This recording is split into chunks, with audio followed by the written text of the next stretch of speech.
எல்லாருக்கும் வணக்கம். என் பேர் லக்ஷன். நான் பெருதனியா யூனிவர்சிட்டியில் பேச்சுலர் ஆஃப் இன்ஜினியரிங் படிக்கிறேன். இன்றைக்கு நான் உங்களுக்கு மனமார்ந்த நன்றிகளை தெரிவிக்க விரும்புகிறேன். இரண்டாவது, இந்த மேற்படிப்பை முடிஞ்ச பிறகு இந்த மேற்படிப்பை தொடர்றதுக்கு நிறைய சிக்கல்கள் இருந்தது. பண உதவிகள் எல்லாம் இருந்தது. நீங்கள் அந்த பண உதவிகள் லைஃப் சேஞ்சிங் என்ற ஒன்றா இருந்தது. இந்த முறை நான் இந்த முறை செமஸ்டரில் நல்ல பருவங்களை பெற்று நான் நல்லா பாஸ் பண்ணியிருக்கேன். படிக்கலாம் இந்த ஃபீஸ் கட்டணும் பிரச்சனை எல்லாம் இருந்தது.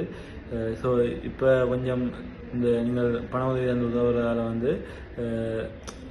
இந்த காசு பிரச்சனைகள் பெருசாக இல்லை. இந்த பிரச்சனையால் நிறைய ஆப்பர்ச்சுனிட்டிஸ் கிடக்கு. இதை நான் பயன்படுத்தி கொண்டிருக்கேன். மிக உதவியாக இருக்குது. கண்டிப்பாக என்ன நடந்தாலும் உங்களுக்கு நல்லா ப்ரௌட்டாக ஃபீல் பண்ணி வைப்பேன் சொல்லிக்கிறேன். நன்றி.